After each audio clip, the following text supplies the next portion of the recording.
A lot of people have a problem with this tier list, and the reason they have a problem with this tier list is because they think that dark chocolate is the best cookie in the game and that he should be in a tier of his own. And I actually don't agree with that. He has problems that aren't shown in our current game because they lower the HP of bosses, they make them really easy to kill for the low investment players, so the high investment players have no problem killing them, and using DC's main ability, which is the fact that he can front load the most damage the fastest.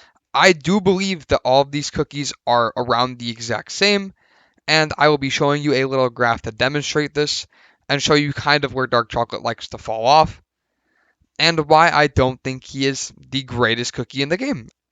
So if you look at this little graph I have here in Paint, yes, I know I'm horrible at drawing, but green is Kolbari because I do not have two purples and I wanted to make it clear. So whenever you play this game, you have your DPS, right? And as you see Dark Choco, right? He does his first charge attack, he does his nuke, and then the boss doesn't get damaged anymore. After this happens in our current game phase, the boss doesn't get damaged anymore.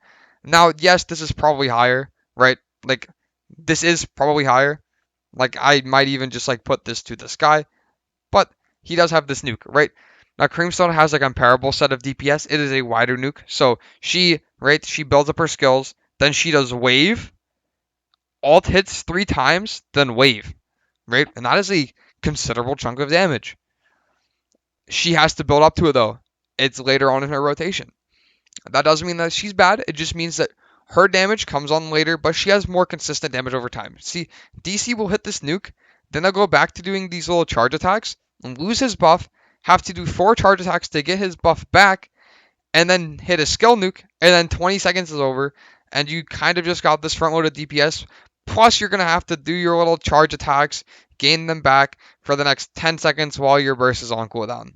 While Cream Soda, your auto attacks are faster, they scale higher. Your skill, you get to use it 3 times instead of just once, and then you get enhanced autos off of that skill. Plus, you get your super enhanced auto, and it's just a whole lot better and more consistent DPS wise over time. Kohlrabi's always has access to his passive. You know, you're always getting that extra damage, which is 42% of his kit, 49% of 5 stars. So he gets this consistent damage when you get your ult, and then you get downtime, and then you get your skill back up, so you're proccing that passive more, and then you have this downtime. Then Chili Pepper has no damage at the beginning, then her ult is cast, and then she does consistent damage, and then she drops off because her ult is down, right? But Dark Chocolate, right? People just see this front-loaded damage window, and they don't consider the fact that after that front-loaded damage window, his charge attacks are doing no damage. Another thing that I would like to show is this is how much DC gets from a high invest Rockstar, as he's getting 76% more damage, while a Chili Pepper or a Cream Soda on Chili's artifact is getting this much increase from a Rockstar, which means that Cream Soda and Chili Pepper are dealing 22% more damage than DC, which is huge. Like that is like almost recommended element buffs of different. And then this isn't even counting 5-star Rockstar, which means that Cream Soda is getting even more, right?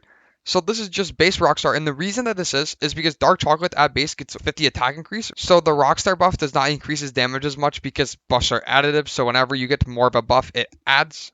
I will only talk on this a bit because it's not confirmed. I'm working on tag. Tag is weird. I hate tag. Literally, like all of this stuff, bro. Don't even worry about it.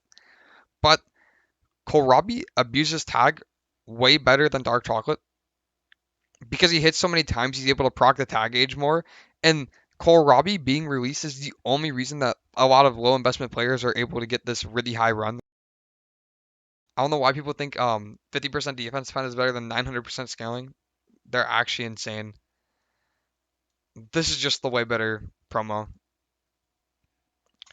And that should be all. Thank you all.